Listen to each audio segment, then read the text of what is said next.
존경하고 사랑하는 경기도민 여러분, 정기열 의장님과 동료 의원 여러분, 안녕하십니까. 더불어민주당 소속 김포 출신 김준현 의원입니다.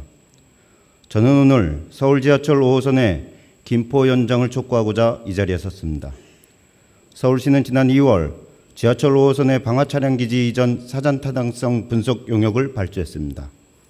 방화 차량 기지 이전은 2015년 서울시가 강서군의 이전을 검토한 바 있습니다.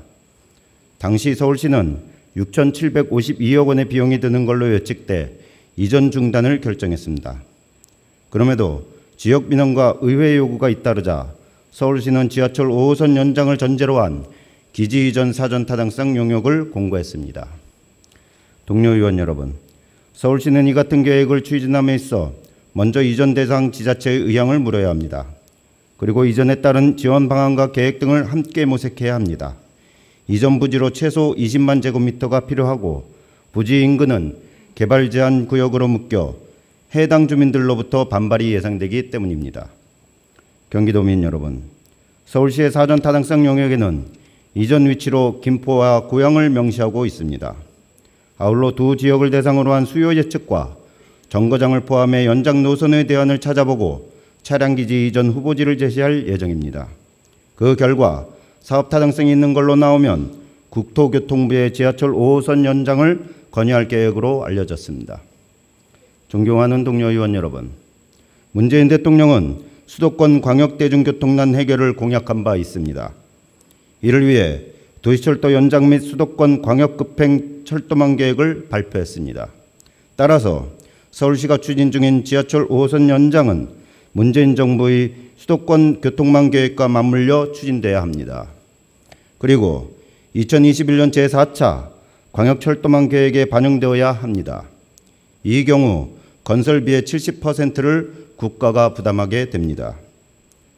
사랑하는 경기도민 여러분, 김포와 인천 검단 신도시는 교통대란으로 신음하는 대표적인 지역입니다.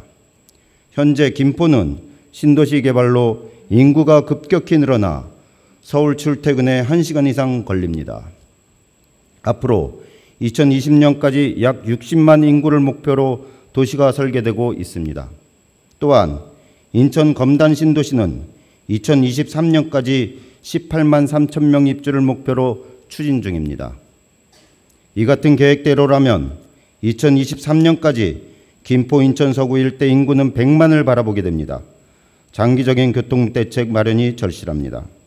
따라서 서울시가 밝힌 방화 차량기지 이전은 김포와 인천 서구로 이어지는 지하철 5호선 연장을 염두에 두고 추진돼야 합니다.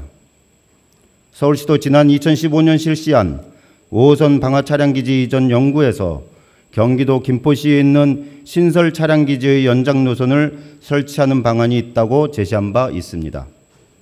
신동근 국회의원도 지난해 총선에서 5호선의 인천 검단 경유를 전제로 방화 차량기지의 김포 이전을 주장했습니다. 이처럼 지하철 5호선의 연장은 서울과 인천, 김포시 모두에게 혜택이 돌아가는 사업입니다. 또한 대통령이 밝힌 수도권 광역급행 철도망과도 연결됩니다. 김포로 이어지는 5호선에 인천 지하철 1호선을 연결할 수 있기 때문입니다. 여기에 덧붙여 경기도가 추진 중인 인천 검단, 김포, 고양, 일산 철도망과도 연결할 수 있습니다.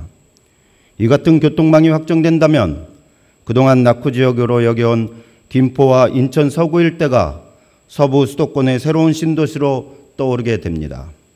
그 결과 수도권 주거대책과 개발에도 긍정적인 영향을 줍니다.